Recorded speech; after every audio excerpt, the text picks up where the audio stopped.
Aloha nui kako, mai ka piko o wākea, ka wai ka mahao o waiau, a hiki loa aku I ke one hinu hinu o ka helelani. Aloha waianu hea ya kako. And welcome everybody to the 187th Lahanau, or birthday commemoration for Queen Emma Kaleleonalani, born on January 2nd, 1836. Welcome to all in attendance here at the Harkness Courtyard at our Manamana campus. And I'd also like to welcome those tuning in to our live stream and our live feed at Queens North Hawaii Community Hospital, at Molokai General Hospital, at our campus here at Manamana, as well as West Oahu. Aloha nui kako. My name is Liana Iaya Honda, and I'm the manager for Native Hawaiian Health at Queens North Hawaii Community Hospital, and I'm honored to be your MC today. And I'd now like to call upon Chaplain Thomas Hong to do our opening pule.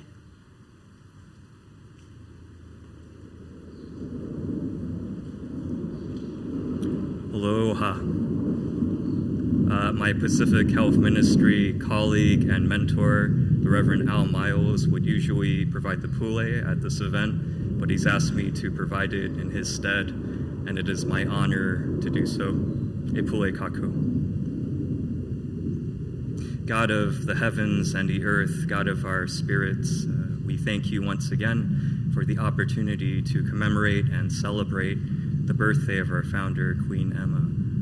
We ask that you would provide to each of us the peace that transcends all understanding as we continue to do this work of bringing healing to all those who are unwell. We ask that may the work of our heads, our hearts, and our hands be pleasing to the spirit of the Queen, whose name we carry on our badges as well as in our hearts. We pray all these things in love. Amen.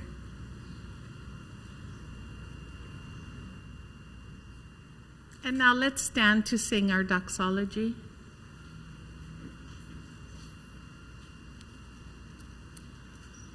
Ho'onani kamakuamau,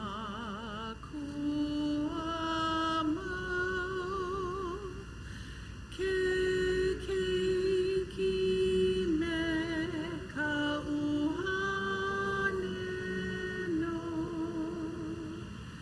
keakuamau ho'omai kaipu.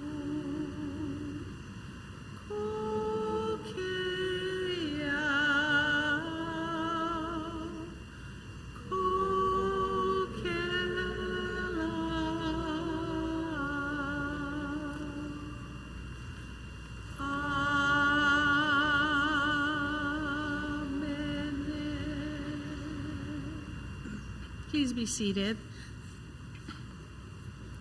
And now I'd like to introduce our next speaker. She is the chair of the Queens Health System Board of Trustees, as well as the chair and CEO of Foodland Supermarkets, Janai Wall. Thank you. Aloha, everyone. It's my honor and pleasure to be with you today to represent our Queens Health System. Oh, I could take this on. Queens Health System Board of Trustees as we celebrate the 187th birthday of our Queen. Now, some of you may wonder why we celebrate the birthday of someone who is no longer with us. And for me, as I was thinking about it, birthdays are special occasions. They're a chance to acknowledge those who've had an impact on us. They're a chance to say thank you. They're a chance to celebrate the lives of people who have made a difference in the world we live in. And in the case of Queen Emma, we have that opportunity today to thank and acknowledge her for what she has done, not only for our community, but for this organization and for ourselves personally. Queen Emma was, by all accounts, a remarkable woman, And you read about her, I read about her, and I think, wow, I would love to have been able to have the privilege of having dinner with her. She was accomplished in so many ways. She was said to know a lot about the world, be well-read. She had an interest in gardening and music. She was an accomplished pianist, soloist, what else? Dancer. And, I think she would probably have been the life of the party. But what she was most known for was her care and compassion and her strength. And these things are things that we celebrate and honor at Queens. She demonstrated her vision here in Hawaii by looking for ways to ensure the perpetuity of the Hawaiian people and of this community. And she did so not only in founding this hospital, but thinking about the education of young women with the founding of St. Andrew's Priory, and then also thinking about the spiritual well-being of her people by raising funds for St. Andrew's Cathedral.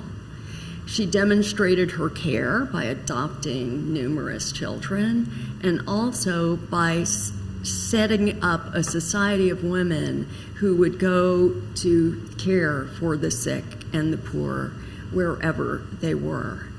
It was quite remarkable that at that time she would have the courage to do that. And most of all, we remember her strength because of the tremendous hardship she went through as a very young woman, losing her son and then her husband, and seeing her community devastated by disease. And yet she found a way to rise up, to get beyond that and to do more. And I think her life and her life story, and as we think about her birthday, that is the challenge to us, in fact. How do we rise up? How do we rise up beyond these years, these challenging years we have been through, and how do we do more? The Queen in her writings often talked about the responsibility the generations that came later had to improve the world, to make it a better place. And she spoke of the need to uphold the excellence and the standards of our ancestors while doing better and adding new laurels to the tree, the ancestral tree, as she would say. And so I think about that as I think about our work here at Queens and the way that is brought to life through all of you, wherever you are joining us here physically or virtually on other islands and in other locations.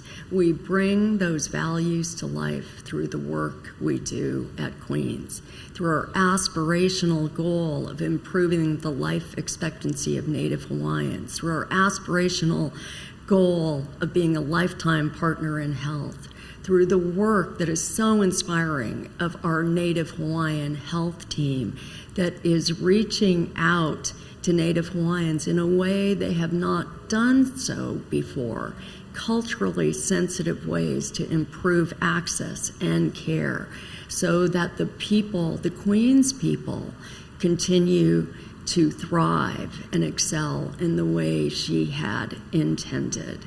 The work has been inspiring across Queens, and our trustees, I know I speak for all of them when I say how very proud we are of each one of you.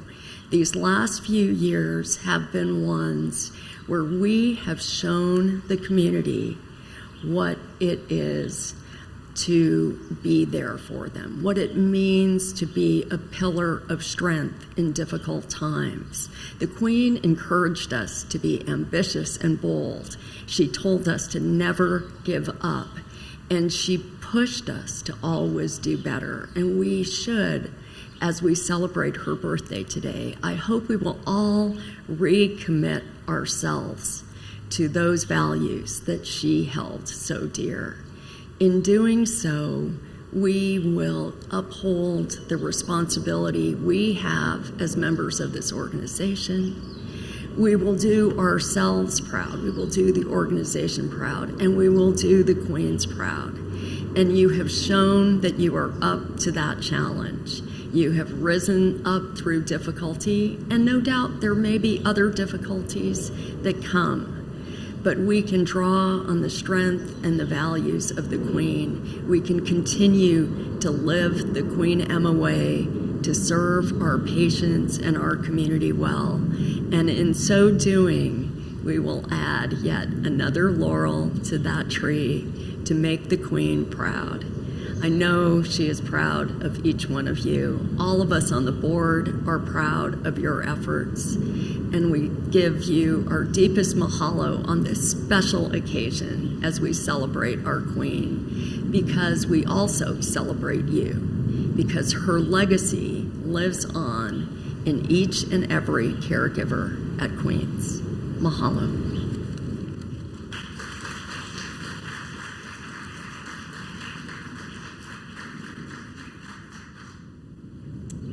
Mahalo, Janai.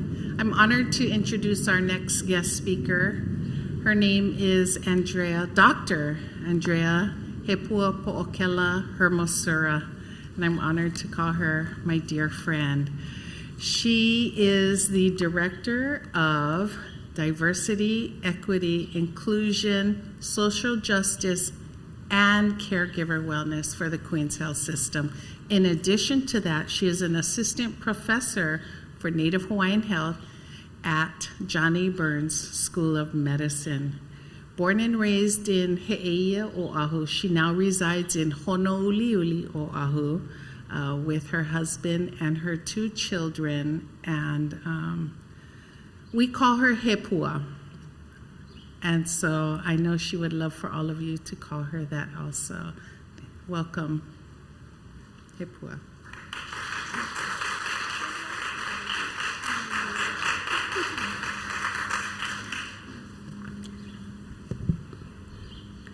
Aloha mai kākou, mai kalahiki a kalakau.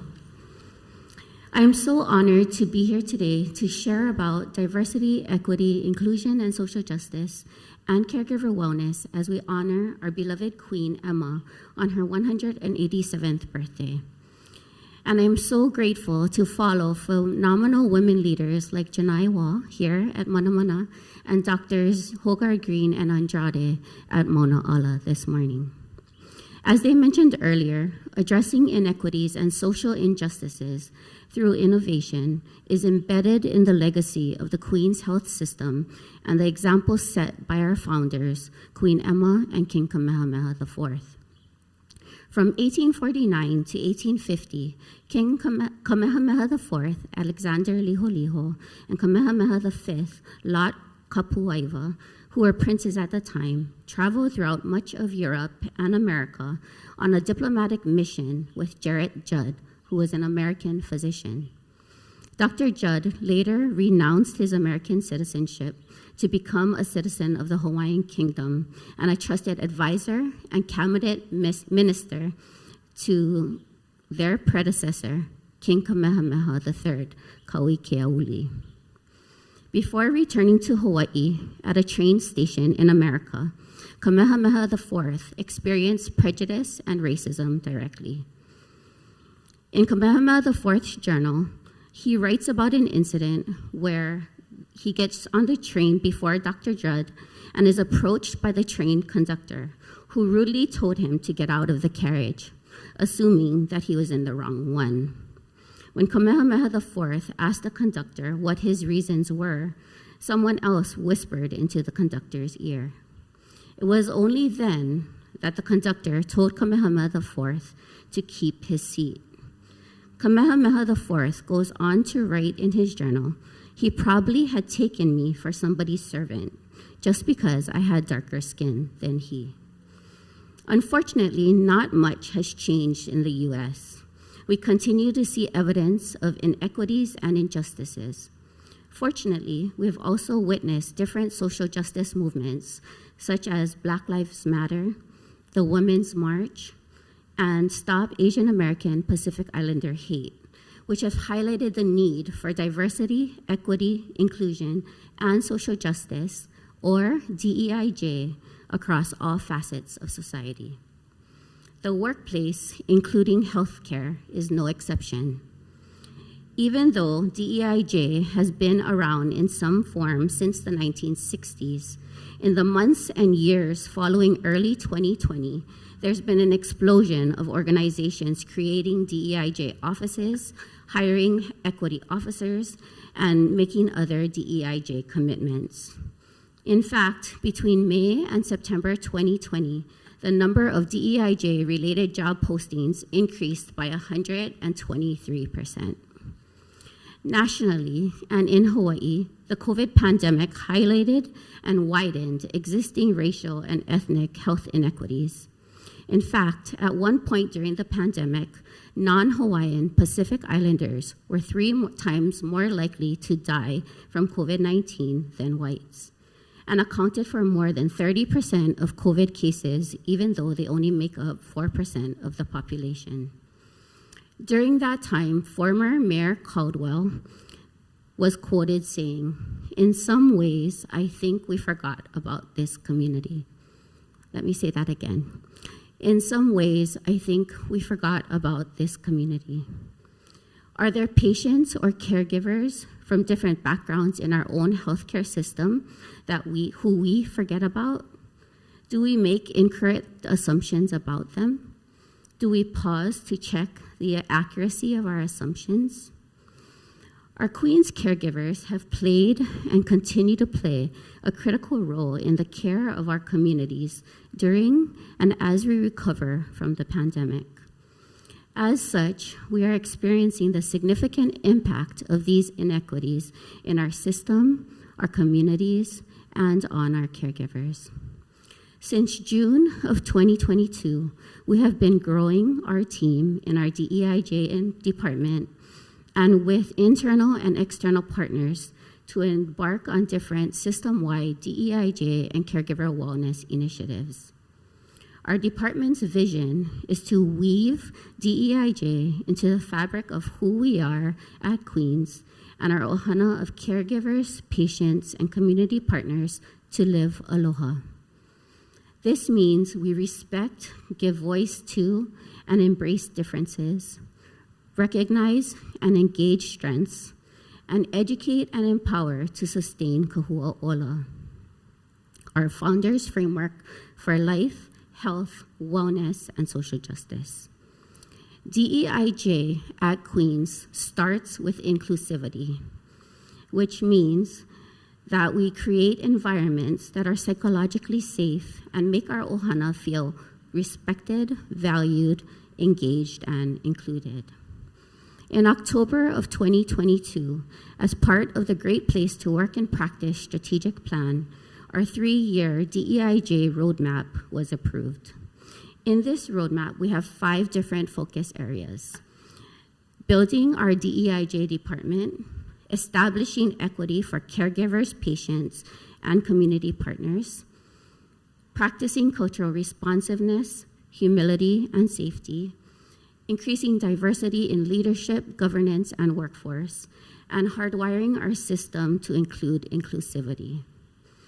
An activity of top priority is implementing the Joint Commission's Health Equity Initiative, which is elevated from a leadership standard to the status of a national patient safety goal, which will be effective on July 1st, 2023. The reason for this change is to increase the focus on improving healthcare equity versus reducing healthcare disparities. We are tasked to assess our patients' health-related social needs, analyze quality and patient safety data to identify disparities, develop an action plan to address those disparities, take action when we do not meet those goals, and inform key stakeholders about our progress. In addition to implementing the TJC requirement, we have to take immediate actions to be more diverse, equitable, inclusive, and socially just at Queens. Justice is not just about recognizing a preference, but it's also about making sure that our policies and procedures support those preferences. We commit to treating our fellow coworkers and patients equitably based on their needs, not our assumptions. We commit to treating patients and each other with aloha, even in small ways. We commit to achieving an environment where everyone is leaning in and calling out the injustices we see. We can learn from King Kamehameha IV's experience with racism and prejudice. The conductor made assumptions about Kamehameha IV based on the way he looked, and Kamehameha IV asked for clarification. He addressed the injustice. We can also look to the examples Queen Emma set for us. She is a transformational leader who is committed to serving the health, educational, and spiritual needs of her people. She is often called the people's queen because of her commitment and dedication to improving the lives of others. When we think about this foundation set before us by Queen Emma and King Kamehameha IV, we know that DEIJ, or Diversity, Equity, Inclusion, and Social Justice, and Caregiver Wellness are our kuleana. How do we continue to innovate to carry on their legacy? Mahalo.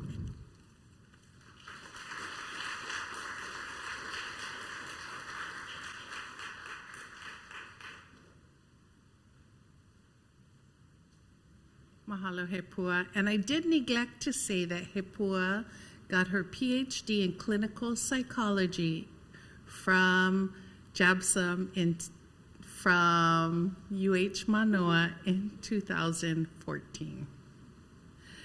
Our next speaker really needs no introduction. He's been here for about 20 years now, so I'll make this short. Dr. Gerard Kapena Akaka is the Vice President of Native Hawaiian Affairs and Clinical Support for the Queens Health System. Kauka, as he is lovingly called by many of us in Native Hawaiian Health, leads our department with aloha, treats all of his patients with compassion and respect, and is our moral compass in all we do. Kauka.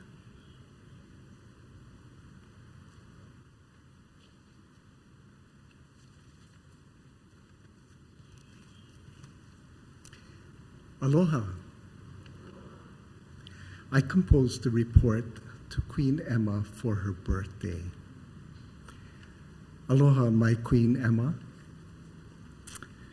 I want to give you an update of the innovative work your Queen's Hospital and its Native Hawaiian Health team are doing. Since your last birthday, we solidified the aspirational goal to extend the lifespan of Hawaiians and reduce the gap by half within 10 years. When you and the King founded Queens, he wanted to stay the wasting hand that was destroying the people. At that time, the killer was infectious disease, but today the killers are heart attacks, strokes, cancers, and more because of chronic disease. Hawaiians die 7 years younger than other races, and we must reduce this gap by 3.5 years. How will this be done? Well, we started over the past couple of years with clinical projects and 35 community partnership activities. First, our 7 clinical projects exceeded goals. Projects at this Manamana campus, as well as North Hawaii and West campuses, successfully increased the number of Hawaiians served and improved outcomes for diabetes, hypertension, and obesity. We learned a lot through this work and will apply these learnings to version 2.0 of the Native Hawaiian Health Strategic Plan that we named Kahua'ola. Second, we provided COVID vaccination support in Hawaiian communities and supported the Mary Monarch and Prince Lot Hula festivals for COVID protocols. These cultural events are important for the well-being and health of Hawaiians. Third, our community health needs assessment took us to Hawaiian communities such as Wai'anae, Hawaii Island, and Waimanalo as a start. An example is our work with Waianae Kamp on ways to better serve the houseless community on the west side. Hawaii Island is also important, and we're honored to be working with some of their community leaders on better ways to serve their island. Fourth, growth of our healthcare workforce is a priority, and we continue to support this through scholarships and other ways. Fifth, social determinants of health, such as housing, transportation, medical insurance, food security, are all important for good health. For several years, our navigators and social workers have assisted Hawaiians in need. As we scale up, we want to serve more Hawaiians. What's the future plan? In the past, you encouraged your people to be ambitious and bold, and our plan is ambitious, bold, and innovative. Here's a list. First, we're developing a Native Hawaiian data registry to better understand the needs and care gaps for Hawaiians. We can extend lifespans if we can understand and improve population health for hundreds and thousands of Hawaiians. Second, we will use remote patient monitoring for Hawaiians to send blood pressure or diabetes results from the convenience of their homes. Broadband connectivity will be important as these results are transmitted to interdisciplinary teams made up of navigators, medical assistants, social workers, and registered nurses. Hawaiians prefer to work with these culturally responsive teams, and the fruit of this work are improved clinical outcomes as well as better attendance for appointments. Third, to do this, we must scale up by expanding clinical projects with more sites and teams to support the large number of patients enrolled in the Native Hawaiian Data Registry. Fourth, we're developing a research arm that will help Hawaiians. Imagine how Hawaiian lives can be extended if we can use cutting edges such as genomic research to better understand treatment for cancer and other diseases. And we'll make sure it's done in a way that maintains data sovereignty for Hawaiians. Fifth, we will develop a response plan for the community health needs assessment in Hawaiian communities. Much of this will be done through partnerships with Hawaiian serving organizations.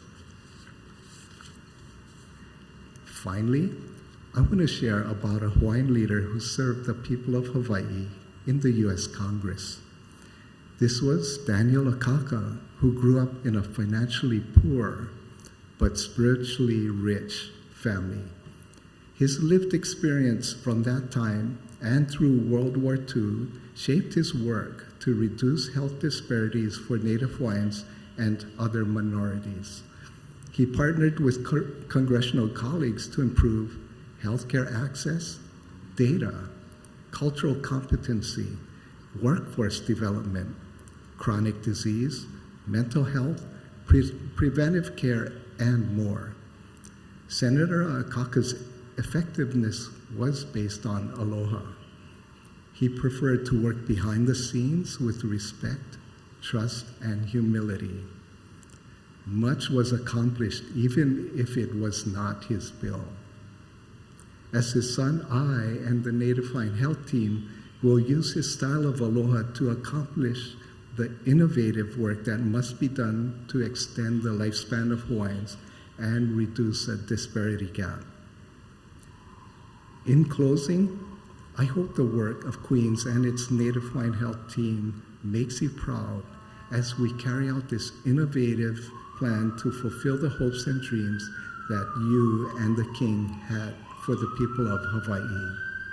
Mahalo.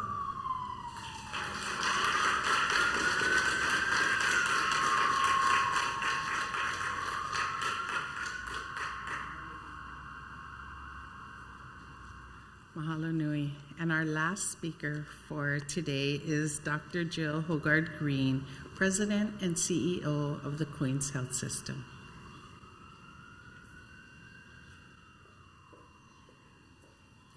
Aloha, and what wonderful messages. Gerard, Hapua, Janai, you have set the stage that really reflects the vision of Queen Emma and how we're living it today. The plan for our expansion and achieving our aspirational goal, which is to improve the health and well-being of Native Hawaiians and all others on the islands, to address that health inequity, increasing lifespan by half in 10 years, and being a lifetime partner to everyone. When we think about those goals, it's going to take the kind of courage, compassion, and innovation that the Queen demonstrated through her life.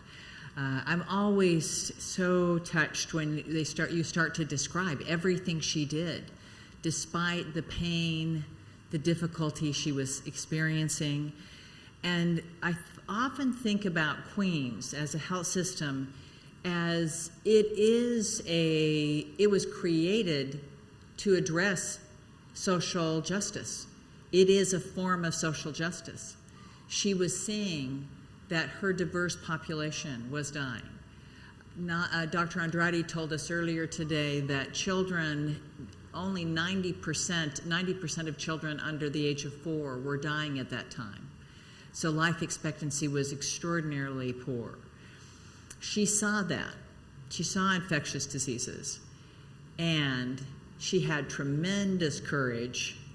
And think about her insight and how innovative she was to not only say, hey, we got to create a hospital. And I think we were the 29th hospital in the United States. But then to start to mobilize the whole community to educate young women, to ensure that people had access. That's the DNA of Queens. Queens is a mechanism, it's a health system that is here for social justice. So what I'd like to do is just take a few minutes and look forward. We have an amazing heritage, and that courage exists in all of you. We've got a lot of innovation going on right now, even though these last 3 years have been extraordinarily painful, difficult. You have been innovative at every step, building new protocols, creating ways that we could care for individuals that had COVID, creating a way that we are the healthiest state in the country, that we had the fewest number of people get COVID and the fewest number of individuals who died from COVID. But coming out of that, and we still have COVID with us as we know, coming out of that, we have tremendous needs. There's dramatic expansion that's needed to have appropriate access.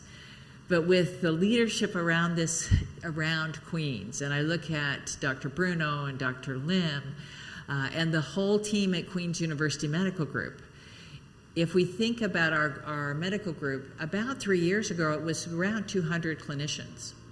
Today, it's 600 clinicians.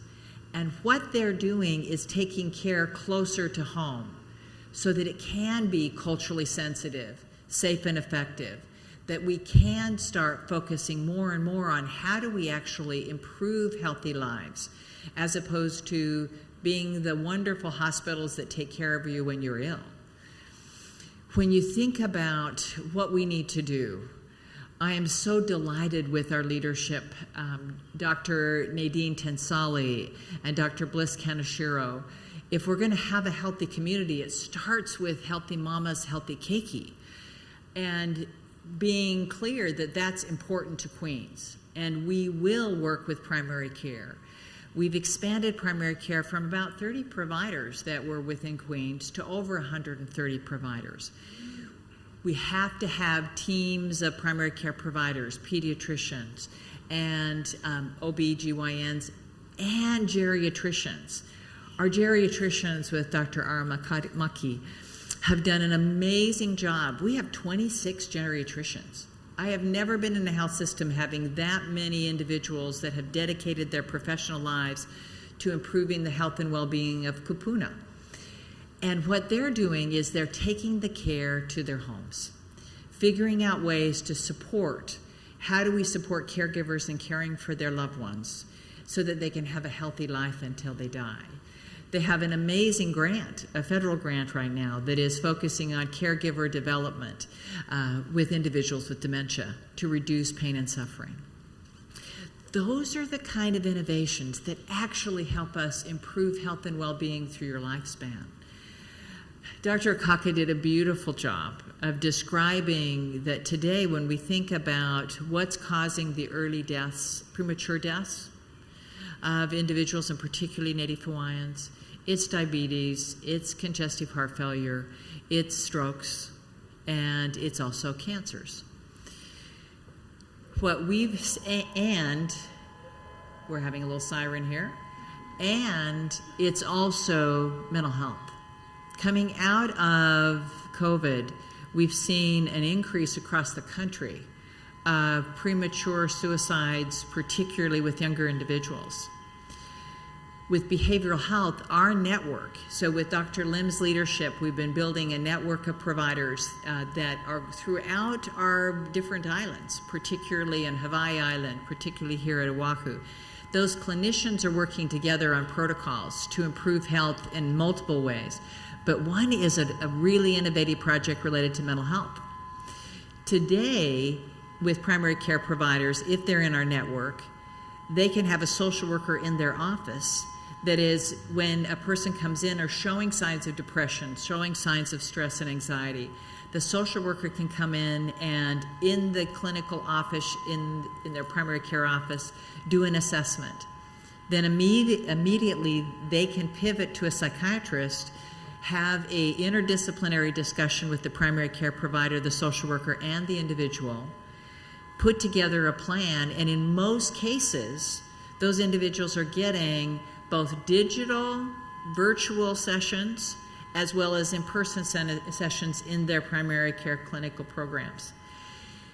Those are the ways that we identify issues early and are able to treat and improve.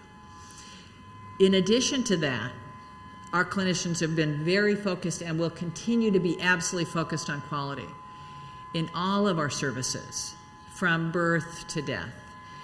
And I'm proud to present, I was asking the question, so our quality journey has been very effective over the last 2 to 3 years. You're working really hard. And it's clear that when we looked at our Joint Commission survey, we've had tremendous improvements. But we didn't stop there, and we're focusing on high reliability.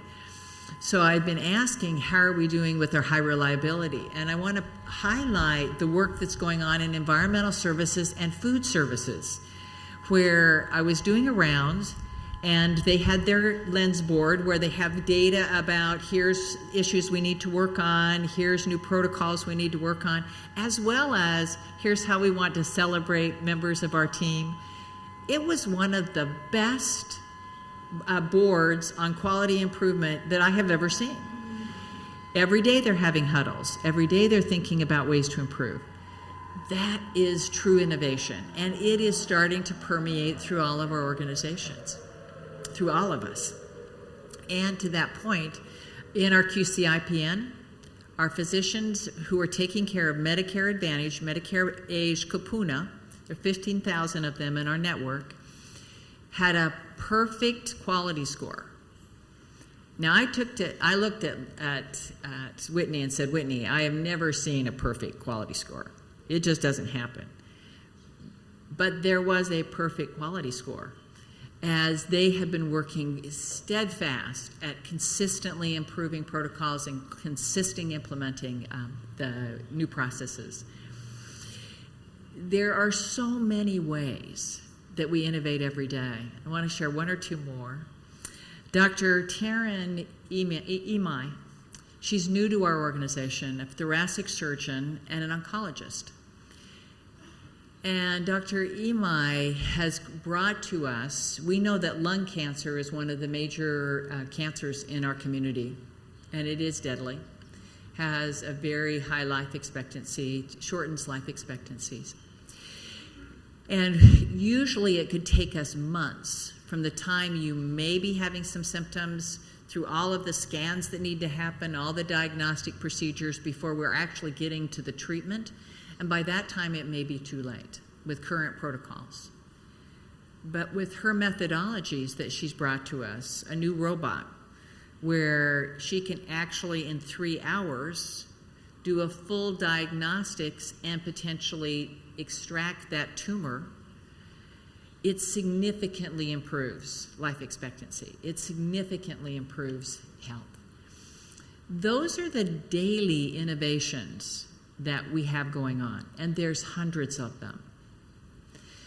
So my question and thought for you today is, how do we assure that coming out of this very difficult time, we don't just get better, we actually transform healthcare? We have the opportunity, if we bring together our work on diversity, equity, inclusion, and social justice, our Native Hawaiian plan, if we create an organization where we do value and address diversity, equity, inclusion, and social justice, if we move forward with our Native Hawaiian health plan, which will then be replicated with other cultures, as what we're learning is it is cultural sensitivity, it is going to the community, it is care close to home. As we expand our medical groups and our ambulatory care and our digital care, we have the opportunity to really improve health and well-being in less than 10 years by your great innovation. That's what Queen Emma would be doing today. She would be so proud. It brings tears to my eyes when I look at what you've done. She would be so proud of all that you've done, how many lives you've saved, what wonderful care you're providing. And she'd also say, because you did that, let's figure out the next steps. We can do more. So I'd like to bring us to a close today with the wonderful thoughts of, you are an amazing group of people. When we look across the country, we know we did something very different in this state. We know we did something very different at Queens, and it made a huge impact. We have a deep responsibility to improve health and well-being of everyone here on the islands. And I believe with our wonderful leaders as our trustees, your great innovation, and our willingness to bring in innovation so that we can create the next generation of healthcare, that we can do that. My closing thoughts are about 3 individuals that are iconic. I think Dr. Andrade describes them as iconic physicians that demonstrated that innovation, demonstrated that compassion and that courage throughout their life. We've lost 3 of them in less than 90 days. And it's significantly impacting us and our Native Hawaiian community. But they left us with a great legacy, and we will continue it. I know that the Queen, depending on whatever your faith and your spirituality is grounded on, she welcomed all 3 of them as they came and said, job well done. Dr. Emmett Aluli, who I consider one of the founding fathers of Native Hawaiian medicine from the School of Medicine.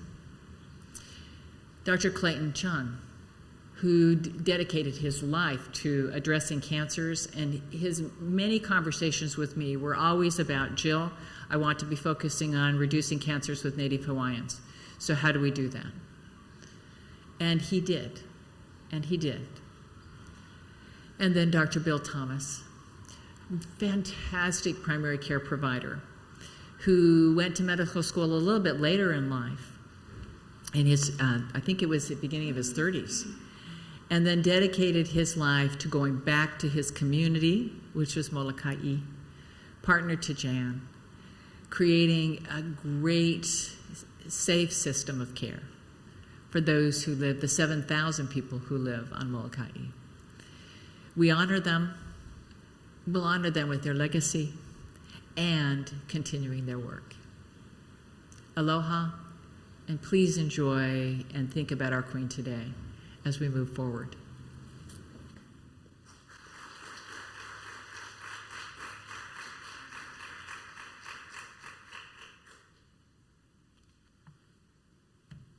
Mahalo nui. Thank you for honoring our 3 kauka. And I want you to know that alert came 5 minutes too early. I'm a little bit worried, but I don't hear any other sirens, so we might be okay. I'd like to thank all of you for joining us today for this first work week of 2023. Mahalo to our CEO, Dr. Jill Hogard-Green, our Executive Vice Presidents, Dr. Nalin Andrade and Eric Martinson, our Vice President, Dr. Gerard Akaka, as well as the entire Native Hawaiian Health and Diversity, Equity, Inclusion, and Social Justice staff, and all the support services listed in the program for all the kokua today. Please tune in to our Midday Mana'o Heritage Series tomorrow at noon, featuring Hepua Hermosura speaking on the subject of DEIJ, Ikava Mamua, Kava Mahope. Professional credits are being offered, so please check your email for more information and the WebEx link. And now, please stand. Let's close this commemoration by singing Hawaii Aloha. And we can circle up. Let's circle up. We're a small group.